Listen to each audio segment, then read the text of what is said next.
बिस्मिल्लाहिर्रहमानिर्रहीम। अस्सलाम वालेकुम नाज़रीन, मैं हूं गुलाम दस्तगीर। आप देख रहे हैं BBC 11 हेडलाइन न्यूज़।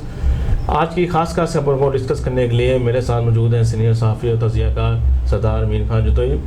नाज़रीन, सबसे पहले आज हम जो खबर शामिल करेंगे वो पाकिस्तान के लिए बैड तरीन अहम तरीन खबर है। पाकिस्तान का 5वां वाइट वॉश हुआ ऑस्ट्रेलिया में। जी सरदार साहब, आज इतनी घटिया परफॉर्मेंस के साथ पाकिस्तान ने परफॉर्म किया। ऐसे तो डोमेस्टिक क्रिकेट भी नहीं बंदा खेलता। आप 5वां वाइट वॉश हो गया। दस्तगीर साहब देखें, कल के प्रोग्राम में भी परसों मैं मुसलसल यही बात कर रहा हूँ कि पाकिस्तान क्रिकेट बोर्ड में जब तक सियासी जो है ना मुदाखलत बंद नहीं होगी ना, ये निज़ाम ठीक नहीं हो सकता। फ़ोनों पे खिलाड़ी जो हैं वो सिलेक्ट करवाए जाते हैं। कितनी शर्म की बात है। आप मुल्क के वकार के साथ खेल रहे हैं, क्या कर रहे हैं आप? पूरी आप देखें ऑस्ट्रेलिया की साबका कप्तानों के बयान ले लें आप सबका। मैं कहता हूं कि ठीक है जी, एक दफ़ा हो गया, 2 दफ़ा हो गया या एक टेस्ट हार गए, भाई कम अज़ कम मुकाबला तो हो। आप तो बिल्कुल, आपने तो ऐसे जैसे जान उनके आगे निछावर कर दी, जैसे आप लेट गए मुकम्मल तौर पे। क्या करेंगे आप? पाकिस्तान की किस हद तक आप बेइज्जती करवाएंगे यार? कुछ सोचना चाहिए इस हवाले से। अब देखिए एक अच्छा खासा, अब इसके हवाले से यकीन माने मैं तो खुद ज़ाती तौर पे इसकी कैंपेन चलाऊंगा कि सरफराज अहमद को दोबारा कप्तान बनाया जाए। अब आज जो वसीम अहमद साहब जो है वो साहब का क्रिकेटर, वो कह रहे हैं जी सरफराज का और अजहर का मुवाजना दुरुस्त नहीं। भाई क्यों ना मुवाजना करें, किस लिए ना करें? आप देखें कि जब तक यहाँ पे परफॉर्मेंस बेस पे है ना, अगर आपने 3 मैच हारे वो 2020, आपने कप्तान बाहर कर दिया, और भाई इतनी बुरी शिकस्त तो उस वक्त भी नहीं होती। अब इसको फारिग करें आप। ये किस चीज़ का कप्तान आपने बनाया? लग रहा है कि टीम में ग्रुप बंदी है दोबारा सरफराज को लाने के लिए। जी, ग्रुप बंदी के अलावा नहीं, साजिशें की बात नहीं है। देखिए मुत्तहद नहीं लग रहे हैं। मुत्तहद कैसे होंगे जब टीम में परफॉर्मेंस ही नहीं होगी? तो मुत्तहद कैसे होंगे? या कप्तान की बात नहीं मानी जा रही? कप्तान देखे, कप्तान के जो है ना सोच होती है, कप्तान एक विजन वाला, उसको कप्तान बनाते हैं। ऐसे नहीं होता कि उठा के आप जिसको मर्जी, ये मिसबाह हक साहब को पसंद हो, भाई ये टुक टुक का जमाना नहीं है।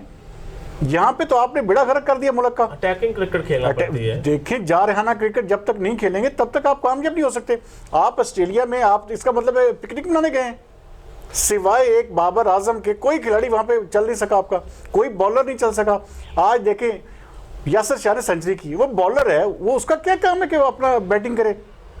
और नेक्स्ट T20 वर्ल्ड कप भी वहीं पे ऑस्ट्रेलिया में। तो फिर आप, इसका मतलब ये है कि आपने ये जो दौरा था ना, ये बेसिकली तैयारी थी, ये ट्रेनिंग थी कि वहाँ की पिचों के, वहाँ पे ग्राउंड जो हैं उनके साथ आपकी हम मांगी हो। आपका जो माइंड है कि जी ऑस्ट्रेलिया में आपने वो वर्ल्ड कप, इसका मतलब है आप सबसे आखिरी नंबर पे आएंगे। अगर आपकी यही रूटीन बरकरार रही, आप बाबर आजम से कप्तानी करवाएंगे जिसने ऑस्ट्रेलिया के खिलाफ जो 3 वनडे T20 जो है हार गया, क्लीन स्वीप हुआ। क्या करेंगे आप? सरफराज अहमद को दोबारा लाना होगा। अगर पाकिस्तान क्रिकेट को, अगर देखें शिकस्तों के गिरदार से क्रिकेट बोर्ड को, जी मैं बिल्कुल कह रहा हूँ कि सरफराज अहमद को दोबारा वापस लाया जाए और उनको बाकायदा ऑनर के साथ, बाकायदा इज्जत के साथ। अब यहाँ पे देखें ना, अब ये इस पे भी यू टर्न लेना। अब हर बात पे कहते हैं ना जी, जो यू टर्न नहीं लेता वो लीडर नहीं होता। अब हमारी टीम का बेड़ा गर्क हो चुका है नाज़रीन। इस वक्त सबसे ज़्यादा जो मूवमेंट चलाने की ज़रूरत है वो है सरफराज अहमद को दोबारा कप्तान बनाया जाए, ताकि वो शख्स आके दोबारा एक अच्छे तरीके से, जिस तरह वो टीम को लेके चल रहा था।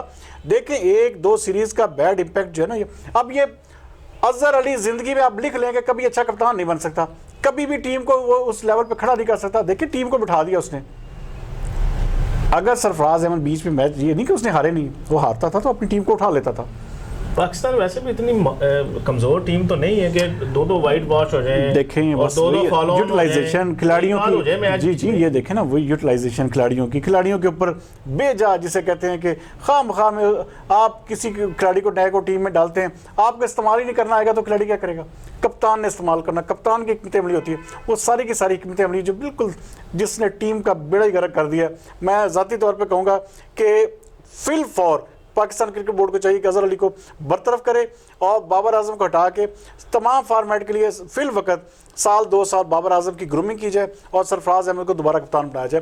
तभी ये पाकिस्तान की क्रिकेट ठीक हो सकती है। और ये जो बाहर से जो खिलाड़ियों को सिलेक्ट किया जाता है फ़ोनों के ज़रिए, इसका सिलसिला बंद किया जाए ताकि जो है पाकिस्तान क्रिकेट जो है अच्छे तरीके से फ्लरिश कर सके। जी बिल्कुल। वज़ीर-ए-आज़म की ज़ेर-ए-सदारत मुआशी टीम का इजलास, आज देखें ना, आप देखें चंद दिन पहले आपने बयान सुना था जी हम हुकूमत जो है जी वो नौकरियां नहीं दे सकती, यानी आज वज़ीर-ए-आज़म इमरान खान कह रहे हैं कि जी अब हम नौकरियां प्रोवाइड करेंगे नौजवानों के लिए, हुनरमंद अफराद के लिए हम रोज़गार के मौके मिला।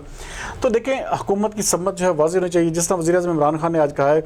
तो मैं ये ज़ाती तौर पे कहता हूँ कि अब मुल्क के जो हालात हैं इकोनॉमिकली, जो जिसे आप देखें माशियात के हिसाब से, और जो हमारी जो क्रेडिट रेटिंग है उसमें भी बड़ा अच्छा इम्पैक्ट आ रहा है। अब मनफी से मुस्तहकम कर दी है क्रेडिट रेटिंग एजेंसी ने भी, तो हम मूडीज़ ने, तो इस हवाले से जो है अब जो है वज़ीर-ए-आज़म इमरान खान को खुद जो है ना बोल्ड स्टेप्स लेने चाहिए।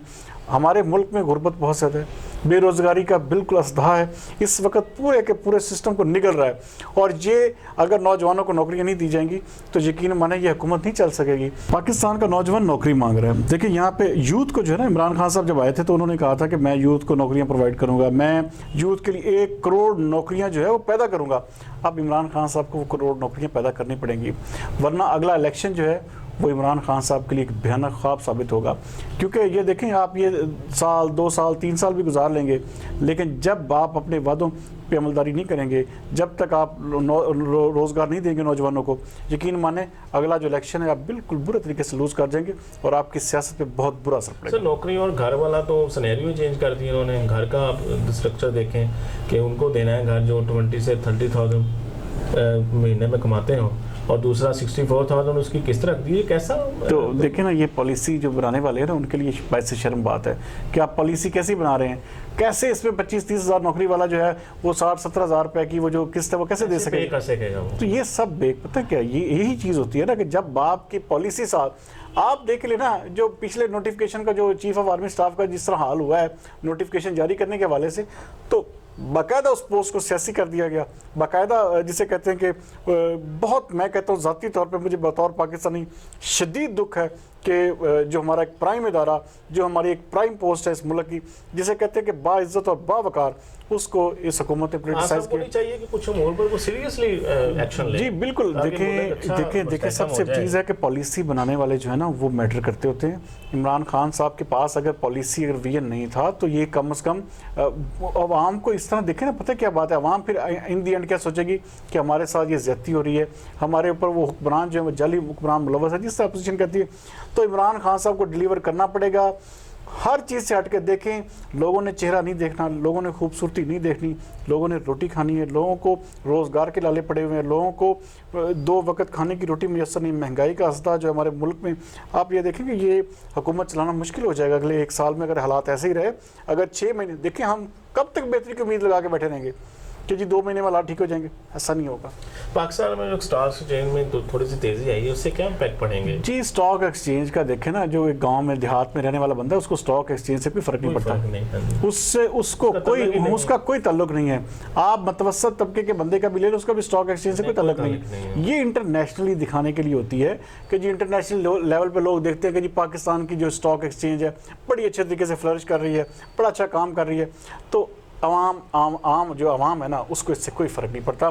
इसलिए दस्तगीर साहब, मैं ज़ाती तौर पे जब तक गरीब आदमी की सूरत बेहतर नहीं होगी, जब तक गरीब आदमी की घर रोज़गार नहीं पहुंचेगा, उसको 2 वक्त की रोटी नहीं मुयसर होगी, तब तक हम जो है इस हुकूमत को ऐसे क्रिटिसाइज़ करते रहेंगे। हमारा मकसद सिर्फ ये है कि किसी तरह से भी ये हुकूमत डिलीवर करे और आवाम के जो मसाइल हैं उनको हल किया जाए, वरना क्या होगा, जिस तरह पहले सियासतदानों का हाल हुआ है इन सियासतदानों का भी फिर यही हाल होगा। तिब्बी बुरादा पर ज़रदारी की भी ज़मानत कहते होने जा रही है। जी बिल्कुल, इसमें बल्कि ये है कि आसफा भुट्टो जो हैं उन्होंने बाकायदा अपने वालिद को इसमें मनाने में अहम किरदार अदा किया। ज़रदारी साहब का स्टांस यही था कि मुझ पर जो आपने इल्ज़ामात लगाए हैं उसको साबित किया जाए, या मुझे मैं तब ज़मानत लूँगा जब मेरे इल्ज़ामात जो हैं वो झूठे हो जाएंगे, या साबित करें केस मेरा, नहीं तो फिर मुझे छोड़ें। इसके अलावा वो आने के तैयार ही नहीं थे।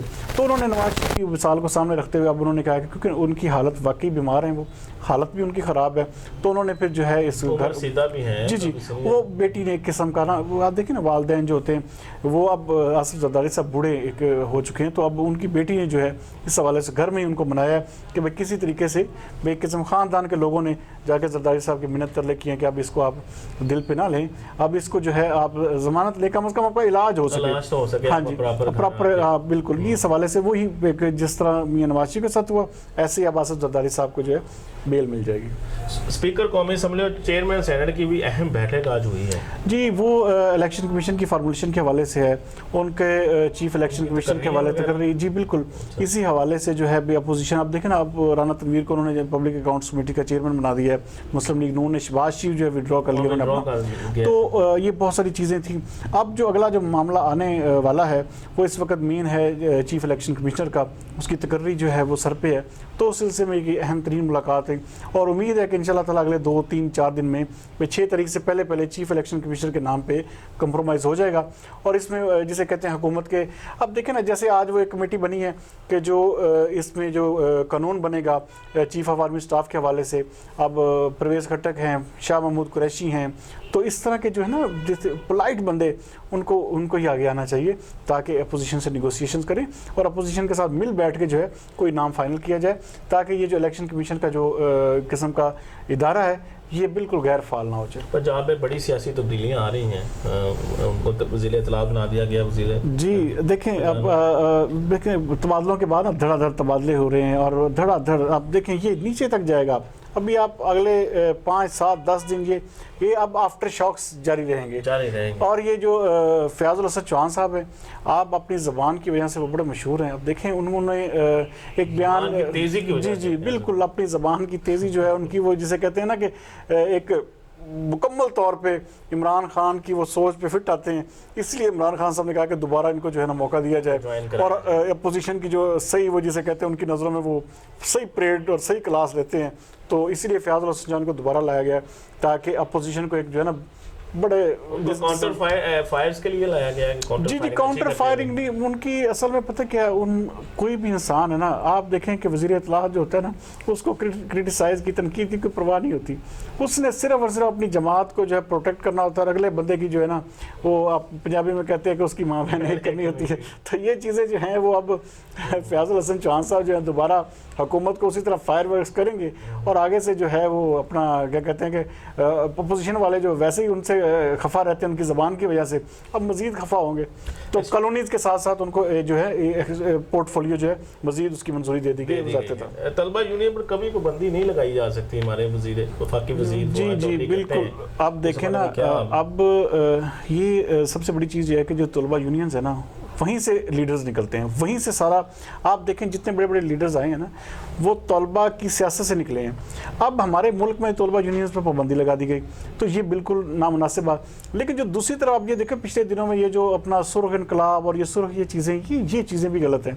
देखिए, तलबा यूनियंस की आड़ में हमें अपनी मुल्क के सेंटिमेंट्स के साथ नहीं खेलना चाहिए, हमें अपनी यकजहती को कभी भी हम पारा नहीं होने देंगे। देखिए, तलबा यूनियंस तब तक जब अपने हकूक़ मांगे, ठीक है जी, यूनियन पे पाबंदी नहीं होनी चाहिए, वो सियासत करें अपने कॉलेज की या अपने यूनिवर्सिटी की या अपने इदारे की। लेकिन ये बिल्कुल भी नहीं है कि जी आप बिल्कुल मुल्की इदारों को, मुल्की ऐसे जो बिल्कुल जिसे कहते हैं हमारे सिक्योरिटी के इदारे हैं, उनके ऊपर आप क्रिटिसाइज़ करना शुरू कर दें। जी सुर्ख इनकलाब आ रहा है, सुर्खे की ये चीज़ें आप देखें बाहर ये चीज़ें डिस्कस हो रही हैं। अब इंडिया जो है वो इस मामले को ले रहा है कि 71 की तरह पाकिस्तान की सेना को जो ये चीज़ें जो है ना, अब ऐसा नहीं होना चाहिए कि अब हमारे स्टूडेंट कोई अब लोग इस्तेमाल कर रहे हैं। पहले जैसे मंजूर पश्तीन वाला जो था मामला, अब उसको एक नई शक्ल में लाया जा रहा है। तो इसकी जो है ना सख्ती से मजम्मत होनी चाहिए। हमें ऐसा इस्लाम चाहिए, ना हमें ऐसा जिसे कहते हैं कि इनकलाब चाहिए। हम इस मुल्क के बावकार इदारे, हम इस मुल्क की पाक फ़ौज के साथ खड़े हैं और हमें हर कीमत पे उसके दफा, उसके वकार का हर सूरत में मुकद्दम है। इसलिए हम कभी भी तलबा यूनियंस पर बिल्कुल पाबंदी नहीं होनी चाहिए, लेकिन उसकी आड़ में ऐसे घिनौने काम की भी इजाज़त नहीं होनी चाहिए। जी नाज़रीन, ये थी आज की खास खबरें। कल तक के लिए हमें इजाज़त दीजिए। अपना और अपने इर्द गिर्द के लोगों का ख्याल रखिएगा। कल फिर मुलाकात होगी। अल्लाह हाफिज़। पाकिस्तान जिंदाबाद।